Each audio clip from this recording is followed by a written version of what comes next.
Bom dia. Ok. Bem, como foi anunciado, hoje nós vamos falar sobre as mensagens da mãe do Chico. Um livro, aqueles que já leram sabem do que eu estou falando, com vários ensinamentos muito profundos e que necessitam de serem lidos e compreendidos. E mais interessante que esse livro foi um livro muito sui generis, muito particularmente importante. Ele foi escrito em 1965, como nós vamos ver aqui, 8 anos antes de iniciarem as obras de André Luiz. Alguns acham que esse livro foi o precursor das obras de André Luiz. Bom, não vi ninguém comentar isso aqui hoje, mas eu creio que muita gente sabe. Hoje, um dia como o de hoje, 2 de abril, só que há 107 anos atrás, em 1910, Maria João de Deus, a mãe do nosso querido Chico, dava à luz a quem? Ao nosso querido Chico Xavier. Então hoje seria um aniversário de 107 anos, que eu não desejo para ninguém 107. Com 107 eu já quero estar saído do umbral, já passando. Mas hoje foi no 2 de abril e eu acho que talvez possamos ter um minuto para o Chico, depois, mais tarde, agradecê-lo. Bem, Maria João de Deus ela desencarnou no dia 29 de setembro de 1915, com 34 anos de idade, após ter contraído uma doença. Não está claro para mim, ninguém comenta qual teria sido essa doença, aqueles mais próximos poderiam nos dizer, mas ela contraiu uma doença e com 34 anos de idade ela deixou esse mundo. Era filha de pais muito pobres, a educação dela foi muito básica, mas nada disso deixou que ela fosse reconhecida como um ser maravilhoso, um espírito muito bondoso que passou entre nós. Acho que basta dizer, né, que ela foi mãe do Chico Xavier. Foi uma missão, de certa forma. E ela escreveu, então, através do Chico e a pedido do Chico. Quando o Chico começou a se comunicar com ela, ou quando ela começou a se comunicar com o Chico humildemente pediu para ela que contasse sobre as coisas do outro lado. Como é que é aí? Onde você está? Conta para nós. E ela voltou realmente, depois de alguns anos, e em 1965 saiu esse livro, Cartas de uma Morta, que foi prefaciado pelo próprio Chico em 1935. E ela foi muito especial para o Chico. E esse parágrafo aqui, eu acho que dá uma ideia de quão importante ela foi. O Chico dizia: eu contava com 5 anos de idade quando minha mãe desencarnou. Mesmo assim, nunca pude esquecê-la. E, ultimamente, graças ao Espiritismo, ouço a sua voz, comunico-me com ela, e aqui vem. E ao seu espírito generoso devo os melhores instantes de consolo espiritual da minha vida. Naturalmente, essa comunicação, com interrupções, mas ela durou até, pelo menos, 1997, quando ela despediu-se do Chico, porque ela se preparava para uma nova reencarnação. Mas ela foi, naturalmente, essa fotografia aqui é dela, não é do Chico. Eles são muito parecidos, né, não é? E a única fotografia que eu consegui encontrar, espero que realmente seja dela, porque nós estamos aqui no mundo de fake news e fatos alternativos, então a gente já não sabe mais, né, mas eu espero que seja dela. Bom, nós vamos aqui falar na primeira parte, contar a história que ela nos conta. É muito importante saber o seguinte, que esse é um livro, como eu disse, com muitos ensinamentos. Não é um livro para ser lido rapidinho, numa tarde, né, que são 124 pequenas mensagens, pequenos capítulos, mas sim é um livro para ser estudado, como toda obra espírita. Às vezes um parágrafo traz informações profundas, ou um monte de informações num mesmo parágrafo, às vezes numa sentença. Né? É o que acontece aqui nessa obra da mãe do Chico, que antecipou muitas das coisas que foram contadas por André Luiz, Emmanuel e Joana de Ângeles. Né? Só que foi uma pincelada. Assim como nós temos as obras do Kardec, que também não tem tudo, porque não daria para escrever em 5 livros tudo. E aí nós tivemos as obras auxiliares. Né? E eu acredito que realmente esse livro tenha sido um precursor de muitas outras obras que vieram a seu tempo. Mas a primeira coisa que, ela, como eu disse, ela se desencarnou em 1965, ela passou um tempo de muita angústia, não tão grande assim do ponto de vista espiritual, deve ter sido muito curtinho, mas a nível da forma como nós contamos o tempo aqui, foi um pouco mais de um mês, onde ela passou, por causa da ignorância, entre aspas, ou seja, a falta de conhecimento, ela sofreu bastante, como nós vamos ver. Mas ela superou tudo, naturalmente. O primeiro conceito que ela nos traz é da separação eterna, onde muitos ainda não aqui nessa sala, mas a grande maioria não tem uma ideia, uma visão do que ocorre com a alma, o que ocorre depois da morte, o que ocorre com o nosso espírito. Né? E aqueles que acreditam no espírito, pelo menos, já estão num passo à frente. Mas nós temos religiões, como vocês sabem, que vão nos dizer que depois que você morre, eu vou falar morre muitas vezes aqui por causa do contexto da época, depois que a pessoa morre, o espírito vai para um certo lugar, ou para esse lugar, ou para esse lugar, e fica lá eternamente esperando o juízo final. Então sai daqui desse mundo com essa ideia de separação definitiva. Bom, o que ocorre então dentro desses conceitos? Há um apego muito grande às coisas que estão aqui. Mesmo que sejam coisas valorosas, como, por exemplo, os filhos, né, os pais, os irmãos, né, maridos, esposas. A gente, sem o conhecimento que o Espiritismo nos traz, a gente cria esse apego muito grande. Eu não posso morrer ainda. Eu não posso morrer. Ponto. Porque eu vou me separar das coisas que eu mais amo.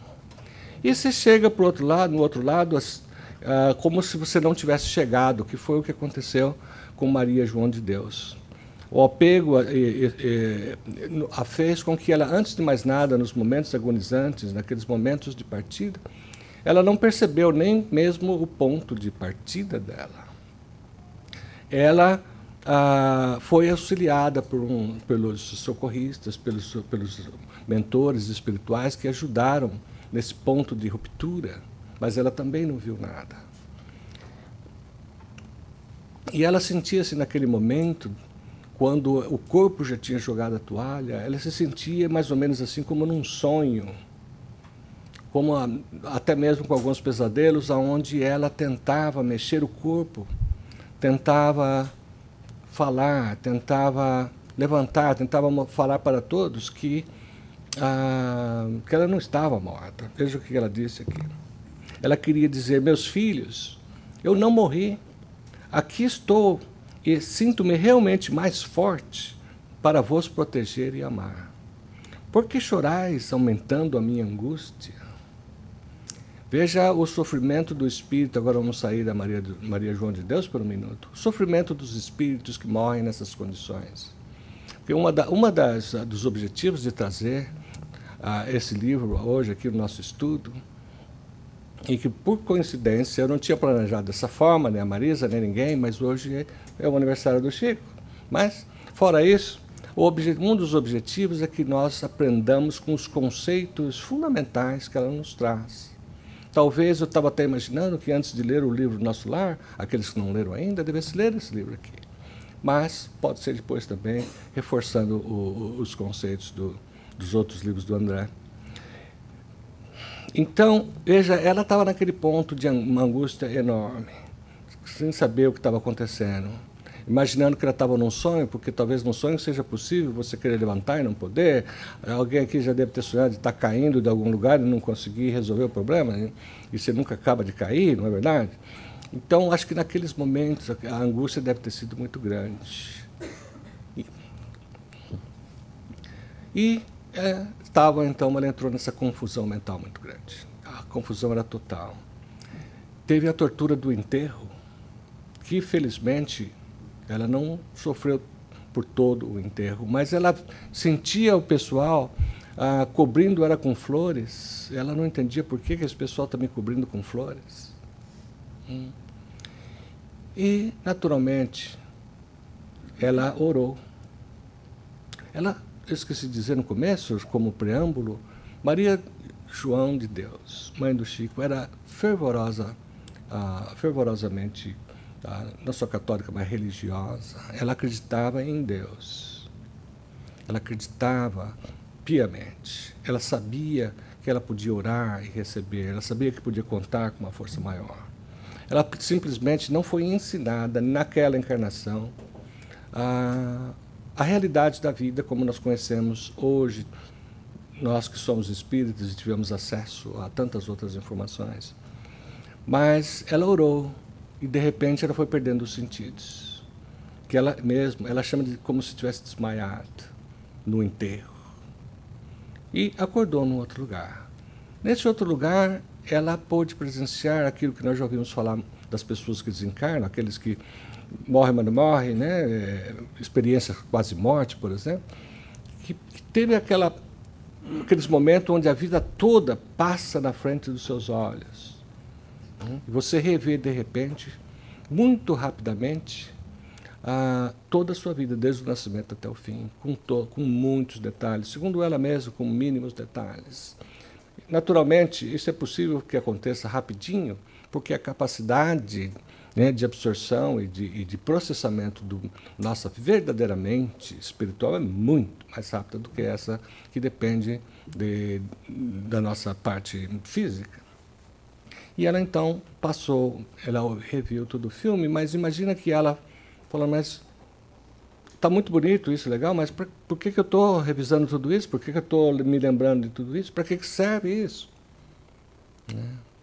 Bom, aproveitando mais um ensinamento aqui, para nós que já temos o conhecimento que nós temos, essa revisão é extremamente importante para os próximos passos da sua vida no mundo espiritual. Mas mesmo antes de morrermos, vamos lembrar que essa revisão do que é que nós nos transformamos nessa vida imediatamente se compara com o quê? Com o que nós deveríamos ter nos transformado. E aí pode começar o inferno para muita gente, né? Mas, ok, ela passou por tudo isso, e passado tudo isso ela volta à casa. Lembre-se que ela ainda não sabe que está morta. E ela volta à casa dela. Aliás, eu encontrei essa fotografia da casa onde nasceu o Chico. Deve ter sido mesmo assim, antigamente, pelo menos a parte do mundo que eu conheço era desse jeito. Ela volta à casa. Mas a tortura continuou e aumentou. A tortura de não ser reconhecida. Ela falava, não me vedes, não me reconheceis?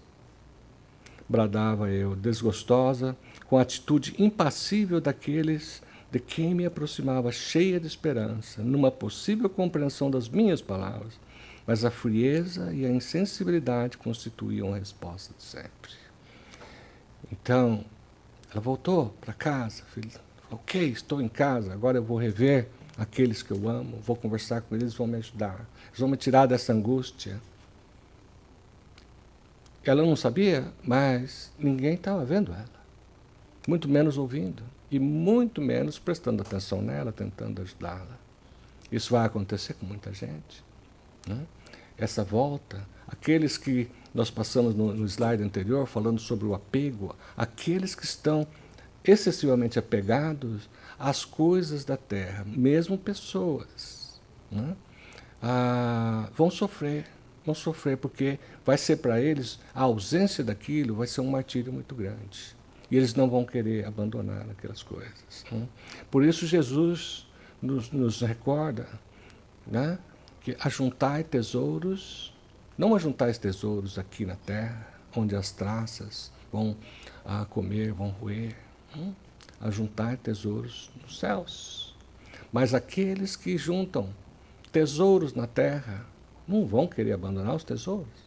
É a felicidade deles. Eles já receberam felicidade por antecipação, segundo o próprio Espiritismo, os Espíritos. Quando você chega lá, fala, não, você já recebeu o que você queria. Agora passa para a fila da esquerda.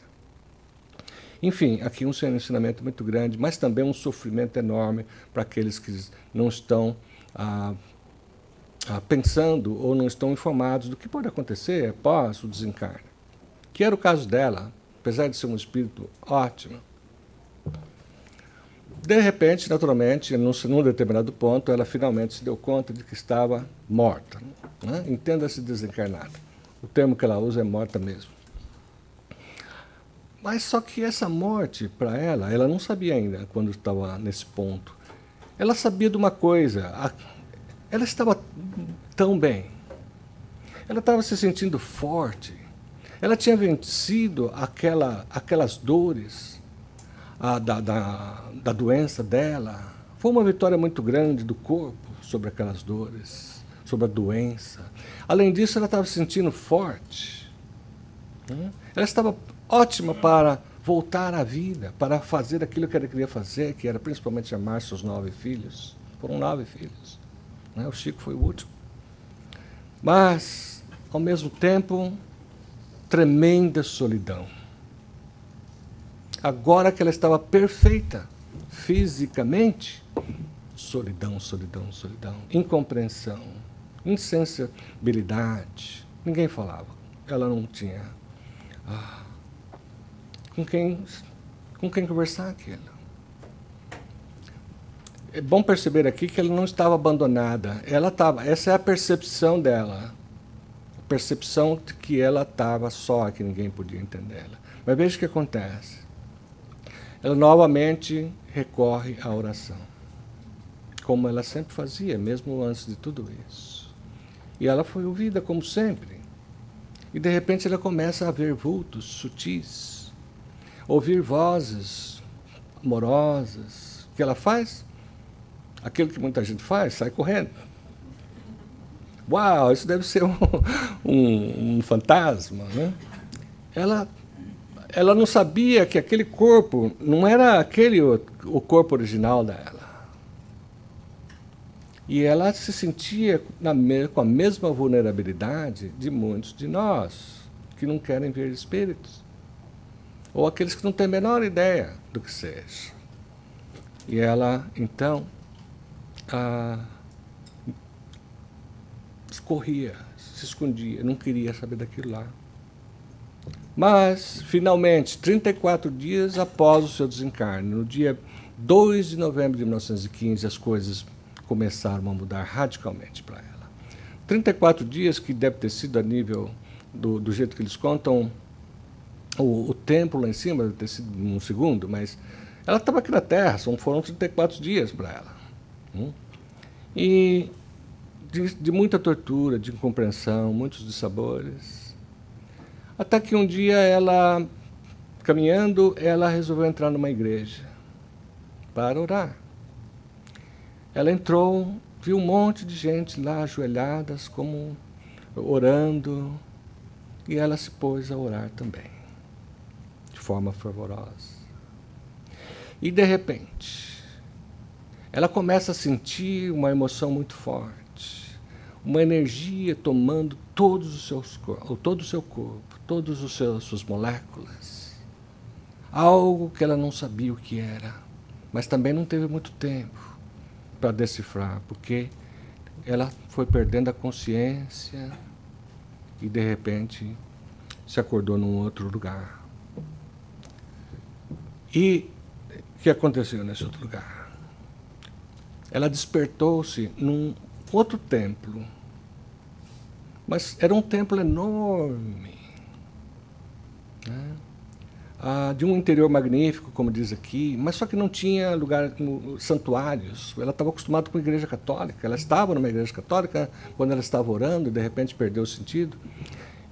Mas ao invés disso tinham obras de artes maravilhosas, Quando a espiritualidade nos conta da qualidade da música e das obras lá do outro lado, a gente não faz a menor ideia do que eles estão falando.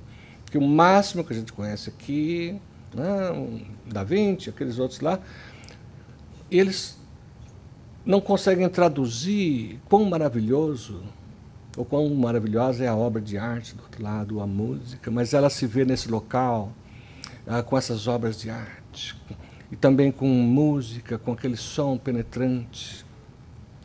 Como diz aqui, um coro dulcíssimo de vozes meigas, parece que cantando, que vinha no ar, como numa prece. E, lá no fundo, tinha uma tribuna, não só para efeito nosso aqui de terráqueos, como se fosse um altar, né? Uma tribuna que parecia feita de nuvens, uma coisa que ela não conseguia divisar exatamente o que era, né? Aquela diz uma matéria luminosa, que esvoaçante. E nesse momento ela chorava de amargura, de um lado, porque ela ainda tinha esses laços profundos, fortes, com seus filhos e com quem ela tinha deixado nessa terra. Ela estava ainda muito, vamos dizer, amarrada, não conseguia ainda entender o desapego, entender que ela tinha que estar do outro lado.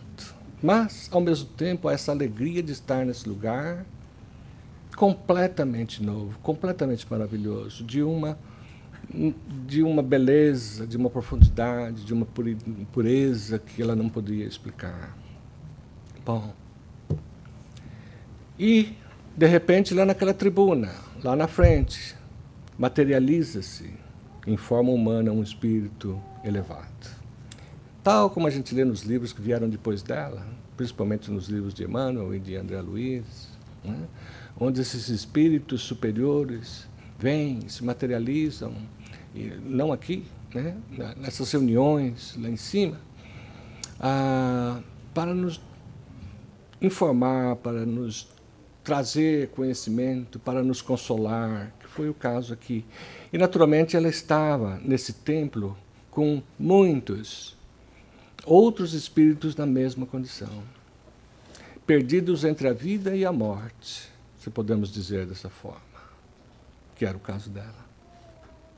Mas as lições desse irmão foram o marco inicial, a transformação, e onde ela pôde realmente vamos dizer, consolidar em sua cabeça o conceito de que ela já não estava no mundo dos vivos. Então, na palestra do irmão materializado, ele dizia: faz necessário que retirai da vossa mente a roupagem dos enganos materiais, permitindo que a espiritualidade interior vibre livremente em toda a intensidade da sua divina potência. Bom, veja só o ensinamento aqui. Como dissemos, esses livros espíritos não são para ser lidos, mas para serem estudados, como nesse parágrafo, né? Faça necessário retirar da vossa mente a roupagem. Faça necessário que nós cortemos os nossos laços com as coisas que aqui fala, esse entulho que nós temos em nós de lembranças nocivas, e também, no caso dela, esses laços tão fortes com a família que ela deixou aqui. Não seria por menos, né? Uma mãe que desencarnou com 9 filhos, sendo um com 5 anos de idade. A luta que ela fez para não desencarnar foi muito grande, começa por aí. Mas o ensinamento aqui nos mostra, quando nós estamos do outro lado, nós estamos do outro lado, ponto. Como, por exemplo, num determinado ponto dessa fala, desse irmão aqui, ela vai pensar nos filhos. Mas também o irmão, esse mentor, vai explicar, ele foi teu filho até o momento em que você deixou a terra. Agora, ele é um dos seus irmãos em Jesus. E ele tem, não, a sua parte nessa história. Agora, ele é um filho de Deus, ele é um irmão de Jesus, e ele vai ter a sua vida. E você vai fazer você vai continuar o seu trabalho a partir daqui. Mas tem o outro lado, né? Venturosos são aqueles que se conduzem através de todas as barreiras e percalços, com o estandarte luminoso da fé, distribuindo inesgotáveis bens da sua piedade e de seu amor. Então tem aqueles que estão amarrados, estão presos, e tem aqueles que vão ter um voo livre do outro lado. Vão ter um voo como nós gostaríamos que tivesse. Esse é um detalhe interessante, porque nós precisamos de histórias, nós precisamos de ter objetivos, nós precisamos de visualizar para onde nós queremos ir, o que é melhor para nós, o que nós queremos para nós.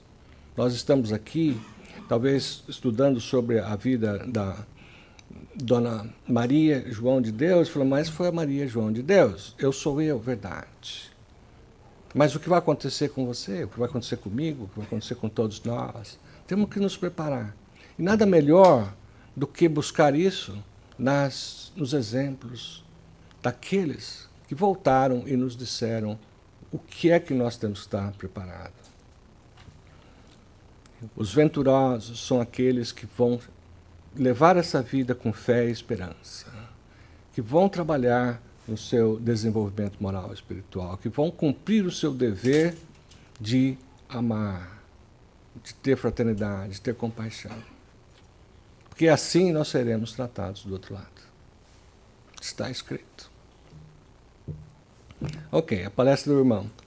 Num outro ponto ele fala, padecem continuamente e tombando nas batalhas morais, sangrando de dor, mas envolvidos no halo bendito da esperança e da crença.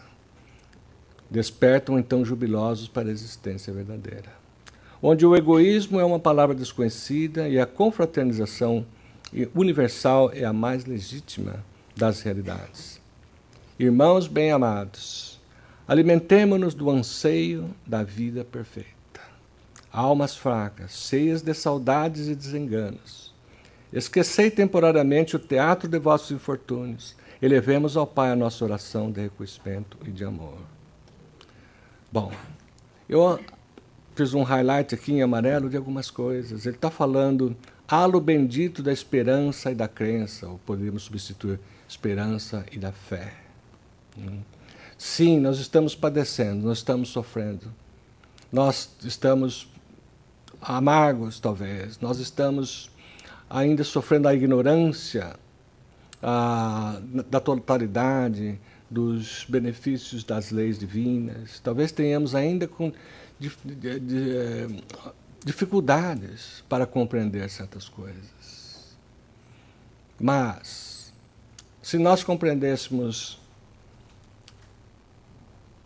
e tivéssemos a esperança e a fé, como nós sabemos que muita gente tem, como a mãe de Chico tinha, como todos aqueles que acreditaram em Jesus, como todos aqueles que leem Kardec e tomam as palavras como uma diretriz e passam então a trabalhar dentro daqueles parâmetros, com aquela visão, nós teremos um despertar mais para a vida verdadeira. Vamos dizer com o pé no chão, mas não nesse chão. A gente vai estar com os pés onde deveríamos estar, conhecendo o que nós estamos vendo, preparados para receber a ajuda dos mentores, daqueles que nos antecederam, e, ao invés do quê? De estarmos atrelados a esse mundo. Mas aqui fala, alimentemos o anseio da vida perfeita.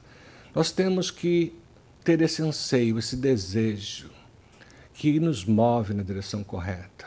Imagina, por exemplo, nesse mundo aqui mesmo, já que estamos perto de Orlando, né? Não sei como é que passou a cada um de vocês, mas um dia nós ouvimos falar desse parque. E, de repente, o pessoal vinha para nós e falava, mas esse parque é maravilhoso, tem isso, tem aquilo, tem 1000 coisas, você precisa passar pelo menos uma semana lá, é tão maravilhoso. E nós aqui falamos, um dia eu vou conhecer esse parque. E você começa a trabalhar nesse sentido. Você começa a buscar recursos, você começa a buscar oportunidades. E um dia você chegou ao parque em Orlando. Não é verdade? Aqui é a mesma ideia. Nós precisamos ter esse anseio de chegar nesse mundo que nós não temos a menor ideia de como interpretar, por falta até de palavras que possam designar a beleza e a pureza. Mas as almas fracas, como diz aqui, vão se amarrar nesse mundo, vão estar cheios. Sorry. Foi vivo ou morto que foi? Ok. Elevemos o nosso Pai, elevemos ao Pai a nossa oração de reconhecimento e amor. É outra coisa que está aqui em amarelo. Não percamos o momento de agradecer, né, a beleza de estarmos aqui, a capacidade que nós temos de construir a próxima fase da nossa vida. E estarmos aqui cientes de por que nós estamos aqui. Como disse Mark Twain, né? Eu falei isso recentemente aqui, alguns de vocês vão lembrar. Tem os 2 dias mais importantes da nossa vida são o dia que nós nascemos, depois o dia que nós descobrimos por que nascemos. Ok, então nós aqui já descobrimos por que nós nascemos. E vamos agradecer por essa oportunidade. Como vocês estão vendo nesse quadrinho aí do lado, nós podemos escolher o lado que não tem nada, parede, ficar com aquela cara ali, ó, não está dando para ver direito, e culpar todo mundo por você ter sentado ali, quando o ônibus está cheio de lugares vazios para você mudar para o outro lado, e ficar com aquela outra cara, apreciando a beleza desse mundo e as oportunidades que existem lá fora. É uma opção. Por isso o ônibus tem 2 lados. Alguns detalhes de onde vivia, mas também cheio de ensinamentos aqui. De novo, por que isso? Por que preciso saber desses detalhes? Queremos criar esse desejo, essa ansiedade de um dia estar lá, chegar lá, ver, experimentar por nós mesmos essa maravilha que é esse outro lado da vida, se nós conseguirmos furar a primeira parte, que é a parte mais próxima da Terra ou colada à Terra, onde vivem os espíritos sofredores. Porque se você não conseguir cruzar essa primeira parte, você vai ficar parado ali. E aí não é bom aquele lugar ali, conforme nós vamos ver aqui. Nós temos que ter a força de pular essa parte e ir para a outra parte, onde nós vamos ficar nesse estado de pleno cumprimento dos nossos deveres e de uma felicidade relativa, mas muito maior. O que ela se sentia num edifício de apartamentos, né, que eram casas de socorros espirituais. Se reuniam no topo desse apartamento para orar, e desse teto era uma abóbada estrelada do infinito. Nem tudo é assim. Mesma coisa quando se fez o filme do Nosso Lar, por exemplo. Você lê o livro, espera ver a mesma coisa no filme, não é possível. Então, aqueles que vão ter a oportunidade de ler esse livro aqui, vão ver com mais detalhes, você vai viver um pouco, mesmo que seja de acordo com a sua imaginação, mas o suficiente para você ficar entusiasmado com a ideia de chegar lá um dia. Sublime lições de elevados espíritos visitantes, guias consoladores. Às vezes se materializavam os seus pensamentos grafados em telas no infinito. Já imaginou? Aqui ele diz, assim como nos livros da Terra, há uma substância que retém os grandes pensamentos das almas nobres. Nenhuma lição fica perdida. Porque a gente tem várias questões, às vezes, mas como é que ela lembra tudo isso? Né? Tudo plasmado. Como você pegar um livro, como ela diz aqui. Nas preces, profusão de pétalas de flores que desapareciam quando se aspirava aos seus perfumes balsâmicos. Imagina aqui agora um monte de pétalas de flores. De repente, ao a ser aspirada, desaparecendo. Esses eflúvios aromáticos eram as manifestações dos benefícios da prece. Outras vezes, músicas que ela não consegue descrever também de uma harmoniosa carícia. Via no céu, veja só isso, via no céu um coração dourado e resplandecente de luz, cujas pulsações enchiam as melodias de todo o universo. Enchiam de melodias todo o universo, como um símbolo radioso e sagrado da alma divina. Nem no Disney World que nós estamos falando aqui, nós não vamos conseguir isso. Só tem um lugar mais para cima, depois das trevas. Esse que é o único probleminha, não é? Tem que passar por cima das trevas.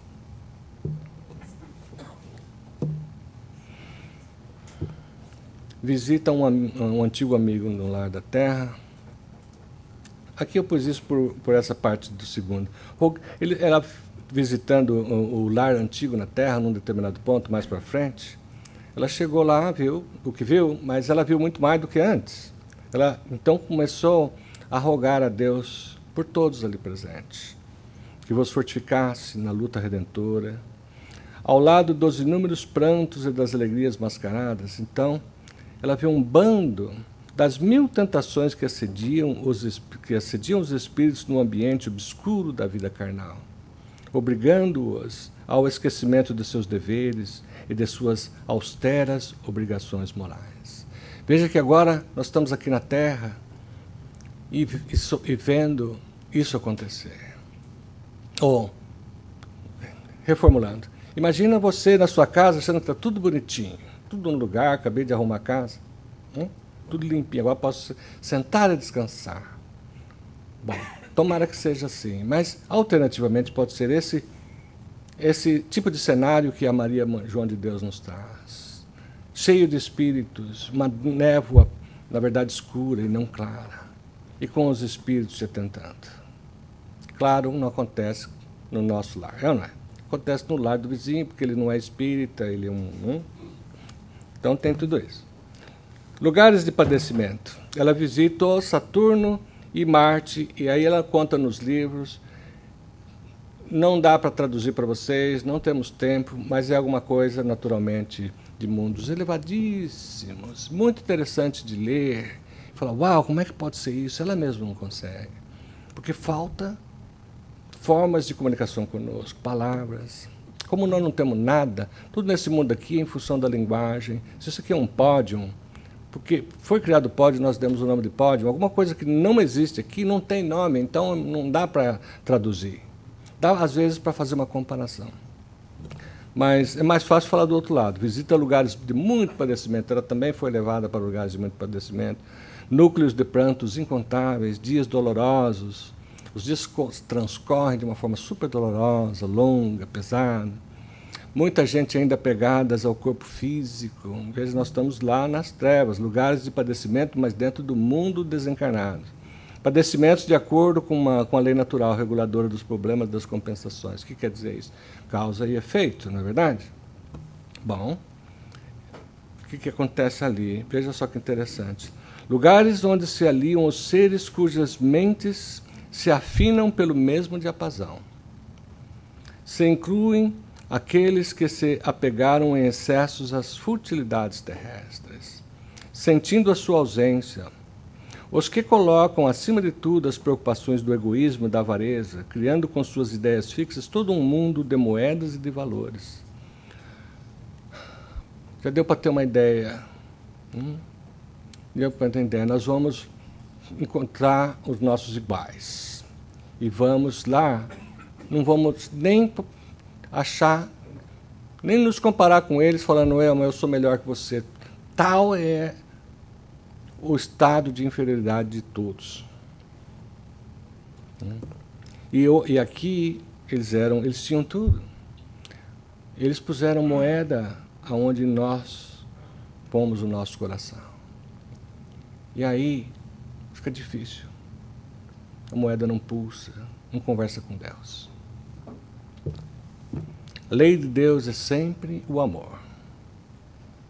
A regeneração e o triunfo são possíveis pelo amor. Amor é a luz que envolve o universo, é o éter vivificador, é a afeição dos espíritos dedicados, é a alegria dos bons e a luta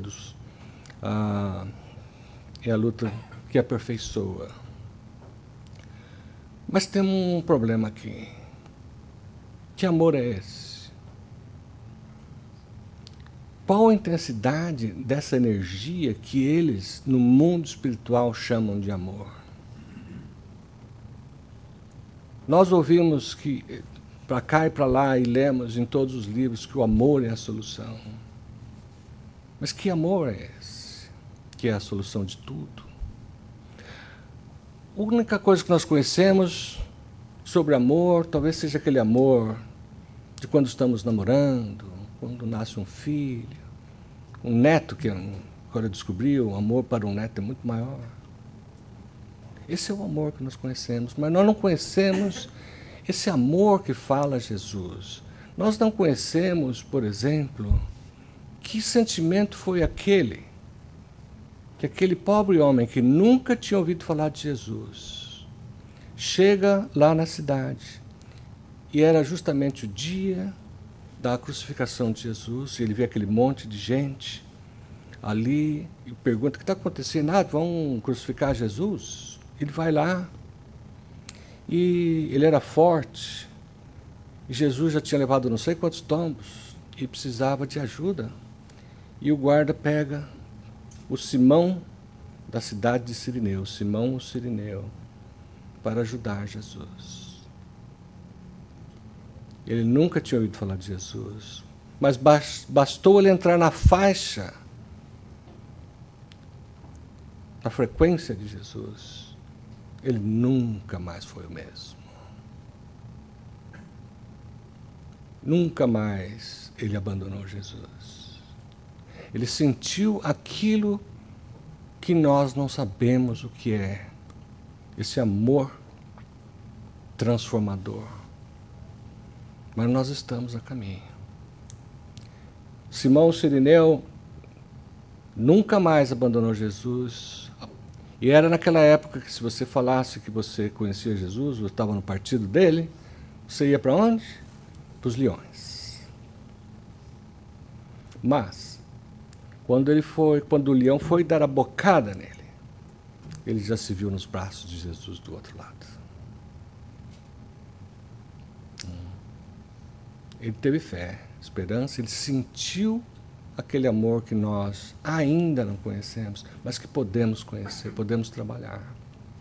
E assim foi o caso do Chico Xavier sendo recebido por Jesus, assim foi o caso do Bezerra de Menezes, recebido por todos aqueles que ele ajudou aqui na Terra, e assim foi o caso da Lady Di, a princesa Diana, que acordou do outro lado nos braços da Madre Teresa. Não é campanha publicitária, nada de política. Mas nós temos que ter esse anseio, esse desejo, essa vontade. Nos braços de quem você gostaria de acordar do outro lado? Se eu acordar nos braços da minha mãe, já vai ser uma boa.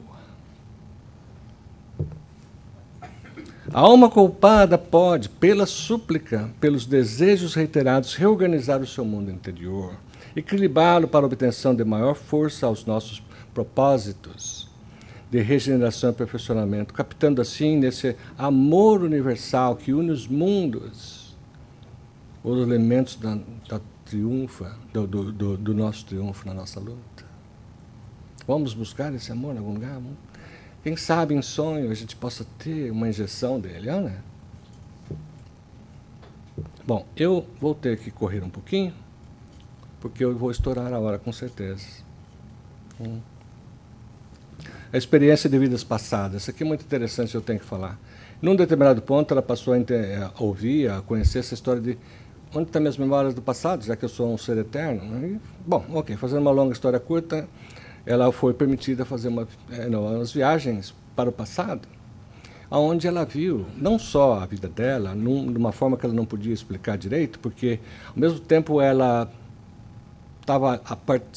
era participava naquilo que estava acontecendo, mas ao mesmo tempo em que ela também era uma espectadora.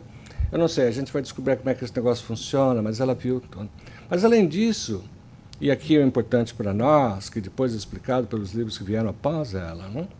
Após dela, a lei de causa e efeito, aonde aqueles que eram poderosos, que subjugaram tanta gente, estavam ali, ela estava vendo, eles padecerem, agora como subjugados.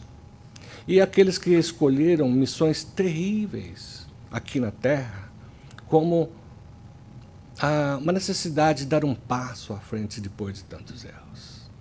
Naturalmente, ela podia ver ao longo do tempo, né? Isso que era um imperador aqui o cativeiro. A lei, né, que nós depois, bom, já estava na obra do Kardec, mas a lei da causa e efeito, que nós precisamos conhecer muito bem. Bom, chegou num ponto, ela, num outro discurso desses espíritos superiores, veio o chamado ao trabalho. E o Espírito falava: cabe-nos operar o movimento grandioso da restauração das crenças puras. Voltemo-nos para o solo ingrato daquele mundo que aqui de experiências e provas. Mas como Espírito, não reencarnado. Trabalhemos, levantemos as criaturas humanas da sua inércia moral. 100 anos atrás. Verifiquemos a nossa ação sob as vistas amoráveis daquele que é o caminho, a verdade e a vida. E nesse ponto aí, uma outra coisa maravilhosa, eles foram tomados, essa turma aqui, porque ela citou como um relâmpago, mas era um relâmpago de uma enorme beleza e silencioso. Eles foram tomados por uma energia que os mudaram também, de uma forma radical. Eles adquiriram uma força que não tinham, uma estranha iluminação, em preparação à vinda à Terra para o trabalho. Bonito, não é? E claro, desse instante, ela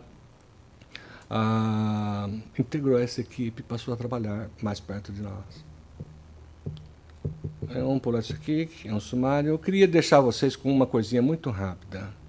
Nós temos que aproveitar a nossa jornada aqui na Terra. Essa foi a intenção desse relato, além de ser um livro maravilhoso, uma história maravilhosa, de uma pessoa maravilhosa, e mãe de uma pessoa ainda mais maravilhosa. Apesar de tudo isso, nós temos que sair daqui falando: eu preciso aproveitar a minha passagem por aqui, porque eu também quero ver aqueles negócios, dessa materialização desses seres superiores, eu quero conhecer Saturno, Marte.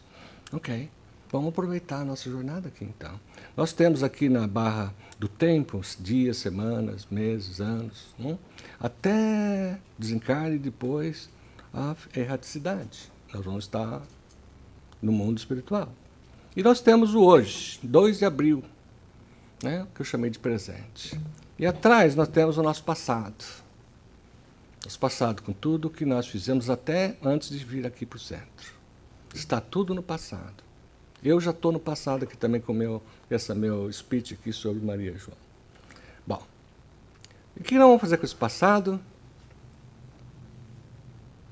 E a cada manhã, como é que nós fazemos? Nós levantamos, tratamos de nos colocar prontos para mais um dia, nós fazemos uma recuperação rapidinha, onde é que você tinha parado ontem, com quem que você não ligou, com quem você conversou, o que você prometeu para hoje. Você volta no passado e vê onde é que você tinha parado e faz o que com essa informação? Estende para o futuro. Você estende o passado no futuro. Estou falando, eu vou viver o passado por mais alguns dias, mais umas semanas e mais um ano. Talvez, muita gente vive o passado forever. Nós estendemos o passado para dentro do futuro. O passado nunca termina. Por isso que nós sofremos tanto. O passado nunca passa. Bom, nós fazemos isso. A gente acorda, finge que está tudo bem e vai dormir, depois acorda, faz a mesma coisa. O que nós temos que fazer? Isso aqui. Falhei. Está falhado e não se falha mais nisso. Ok. E o que quer dizer isso? Vamos viver o futuro todos os dias. E a cada dia um novo futuro. Vamos desenhar o futuro que nós queremos viver. Vamos trabalhar nele. Vamos fazer alguma coisa diferente amanhã. Que coisa diferente amanhã? Vamos estabelecer sólidos objetivos espirituais e, a partir daí, desenhar o que é que nós vamos fazer. Aqui está. Esse aqui está mudando. Nós temos 2 círculos aqui. Um é nós na atualidade. O outro é nós no futuro. E você vê que eles se cruzam muito pouco. E são 2 coisas diferentes. O meu hoje e o eu no futuro. O que nós temos que fazer com isso? Fazer com que eles comecem a se aproximar. E que no futuro, e que em breve, se possível, sejamos quem nós gostaríamos de ser no futuro. E aí nós estamos atingindo nossos sólidos objetivos espirituais. Mais uma dica? Vamos amanhã, se não hoje ainda, mudar o nosso enfoque do dia. Ao invés de falar, eu estou cansado de estender o meu passado no futuro. Chega de passado. Todo dia eu vivo dias gloriosos do passado. Eu preciso viver dias gloriosos do futuro ou do hoje. Bom? Então, você só apenas tem que preencher essa formulinha aqui. Hoje eu vou trabalhar na minha, e aí você vai botar um objetivo espiritual. Quais deles? Vou trabalhar na minha humildade hoje. Ou eu vou trabalhar na minha capacidade de perdoar. Ou vou ter mais compaixão hoje. Isso de manhã cedo, depois do cafezinho, claro. Hoje eu vou fazer caridade. Hoje eu vou trabalhar no meu desapego. O que acontece aqui é muito sério, gente. Você falou, ok, tem partes do passado que eu vou estender para hoje, mas tem uma parte nova do hoje que vai ser hoje, vai ser futuro. É a parte que eu vou estender amanhã, ao invés de estender sempre o meu passado. Aquilo cria uma coisa psicológica em vocês. Na medida que você fala, eu vou trabalhar na minha humildade, falar isso todo dia, intuitivamente você vai tentar. E assim você vai criando esse novo eu, a partir de uma ação concreta que você está tomando. E você vai atingir o quê? Seus sólidos objetivos espirituais. Gente, muito obrigado e uma ótima semana para todos. Muito obrigado. Muito obrigado.